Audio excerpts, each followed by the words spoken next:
Welcome to the Cut for Time podcast here at the Canton United Methodist Church. My name is Pastor Clay. Just so glad you joined me for today's conversation.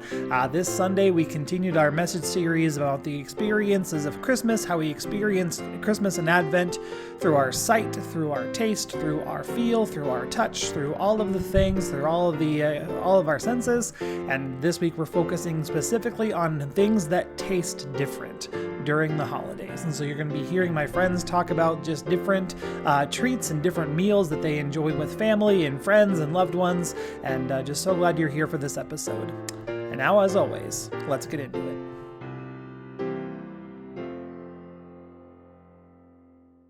So for the Taste Week, we're talking about our favorite Christmas treats. And so do you have a favorite, and do you have a memory kind of attached to why it is your favorite? Or just because it's yummy? That works too. Right. I mean, there's so many that I turn to every Christmas, but there's one that my family doesn't even love it all that much. I like it, Sure. but they don't care. But I make it Punks. every year because the recipe that I have was written on a little recipe card by my best friend's mother, and she was killed in a car accident when we were freshmen in high school. Oh. And Nancy was like a second mom to me, you Yeah. know. And I can remember her making this every Christmas, and we'd get a batch of it from her. Um, and my mom had this recipe box that had this recipe in it. And after my mom died and I inherited that, I was, the first Christmas, I was, flipping through to see what recipes were in there and came across Nancy's handwriting. And my heart just Oh. did a flip. Yeah. And so I make it in honor of her, Mm-hmm. and to keep that memory alive.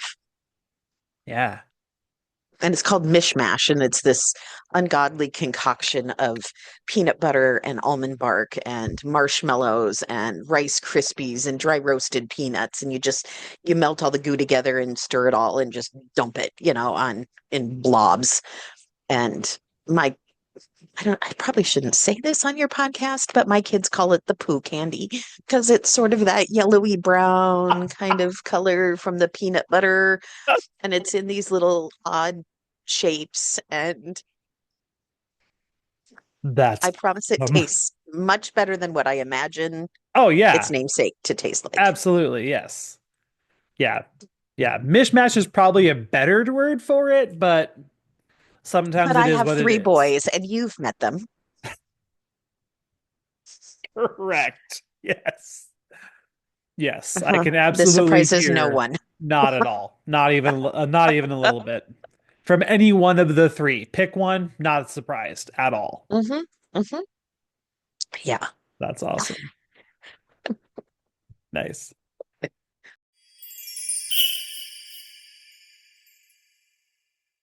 So, what is your favorite Christmas goodie and why?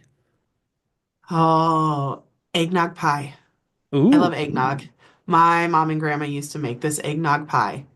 And if you mess it up, it is not good because it can, like, the gelatin gets like almost like a tapioca Okay. texture. And I don't like that. I don't like that. I don't. Fair.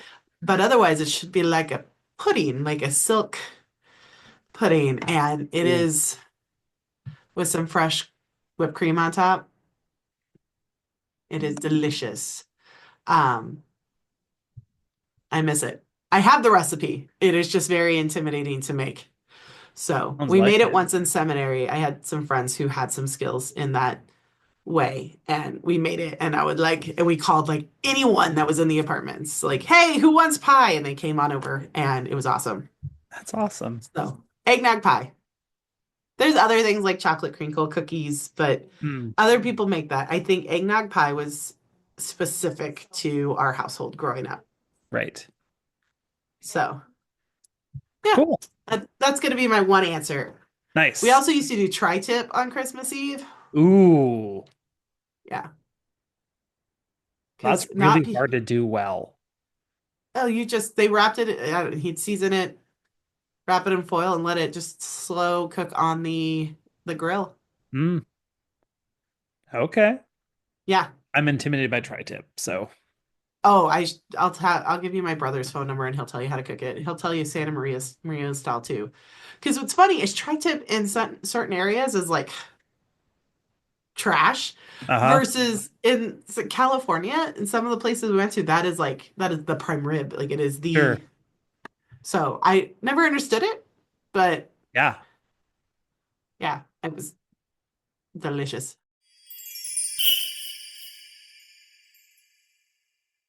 And so there are just certain things that we only get to do during Advent and Christmas season. And so, Stephanie, what is your favorite Christmas goodie and why? So my favorite, like if I have to like choose like a sweet or something, it's like a molasses cookie or homemade caramels.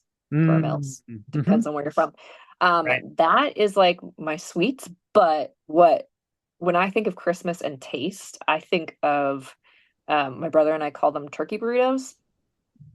We're Swedish and Norwegian, and so you take lefse and mashed potatoes and melted butter and turkey and corn and roll it up into a burrito and eat it that way.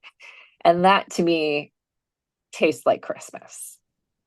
Um, it's not your normal like, ooh, go give me a cookie and dunk it in Right. some Yeah. hot chocolate, but that to me is tastes like home and tastes like my family growing up and Nice.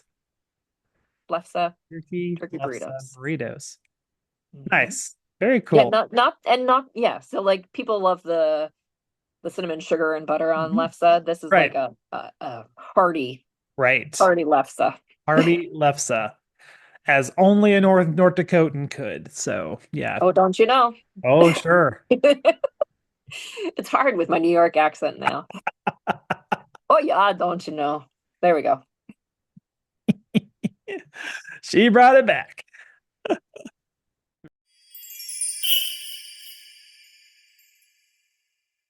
This week of the sermon series is about the things that we taste during the season. We are focusing on just how we're going to taste and see of God's goodness through Jesus. And so Eric would just love to hear, what is your favorite Christmas goodie and why?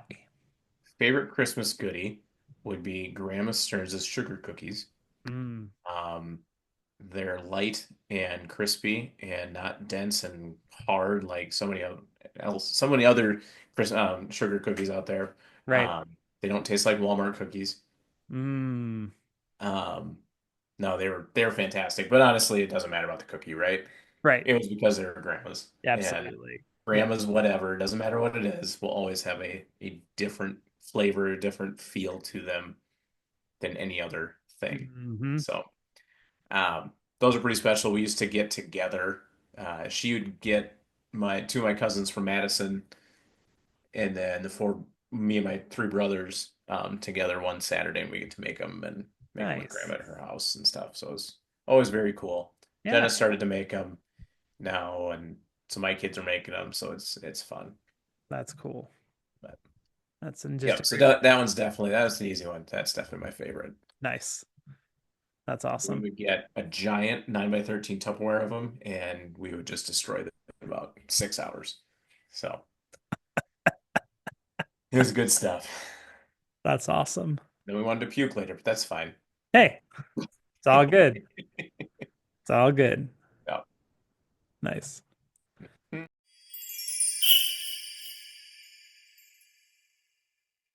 I would love to know if you either have a memory around a Christmas goodie or just what is your favorite Christmas goodie and why. Well, again, all of them. I eat all of the Christmas goodies. That's just what you do. That's Right. just that season when there's the things that you taste and that you eat and that you consume are so different than what you traditionally have the rest of the year, right? Hmm. But again, going back to my childhood, growing up at a United Methodist Church, a pastor's kid, I always would get homemade gifts and things from folks in the congregation. And it wasn't officially Christmas when I was a kid until we received the plate that had a green, like evergreen, green dyed marshmallow cornflake wreath with red hots so that Ooh. because it's green and marshmallow and cornflakes, it looks like holly, and then the red Yeah. hots are the berries.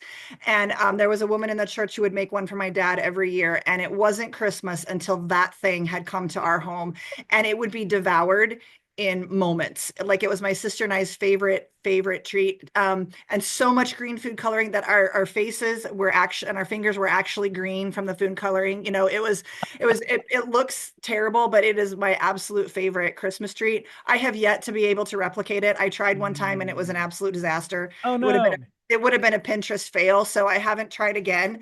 But that to me is the taste of Christmas, is marshmallowy cornflakes and red hots. For sure.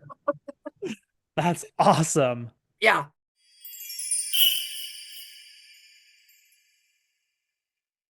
In thinking of my own answer to this question, I have to talk about my Grandma Mary's haystacks. I mentioned in worship on Sunday that it's not really Christmas for me until I have one of Grandma Mary's haystacks, but unfortunately my Grandma Mary passed away about 20 years ago, and so I have missed that flavor for a very, very long time. As Eric mentioned, it's not necessarily about the haystacks, it's about the person, and it's about the person that made them with you and for you, and so just missing that person even more during the holidays, as I do. We were at Grandma Mary and Uncle and Grandpa Bob's house for Christmas all of the time. Like, on that side of the family, on my O'Neill side of the family, that is where we had Christmas, was at their house. And so we were always surrounded by her goodies and her laughter and just the joy of being together as family. And so the flavor of haystacks always reminds me of that time. But I also want to tell you something that really cool that happened after worship on Sunday. After I mentioned that during worship, when I came back to church on Sunday afternoon for our Christmas program for our Chi Alpha kids, there was a plate of haystacks on my desk from a parishioner. And so I got the opportunity to enjoy those throughout this week. They are all gone now because I ate them, but they were fantastic. And just the level of connection to something that's happening in the life of the church was just so cool. And just want to thank that parishioner for doing that and for letting me enjoy that flavor. I mentioned on Sunday that they're not a hard thing to make. They're just chow mein noodles and chocolate melted together and scooped out onto a tray and then to let harden. And I probably could very easily make some myself, but I don't. And, just because I know they're not going to be as good as Grandma Mary's, but these were pretty good. Yeah, that's just one of those flavors of the holiday that means just the world to me. So thanks to that parishioner, and thank you for being here for this episode of the Cut for Time podcast. Be sure to join us in worship in person or online Sunday morning at 10 o'clock here at the Canton United Methodist Church as we enjoy our praise band concert. The One Way Up band has been working really hard on some music, as well as we're going to have a special guest named Don Saxton playing the steel guitar, which is going to be so fun to hear. And then I will have a video message released on Facebook and YouTube and podcast sometime Sunday, and then join us for the podcast next week. Thanks for listening to our Cut for Time conversation. Join us for worship in person or on Facebook Live Sundays at 10 o'clock Central Time. And now go in peace and serve the Lord.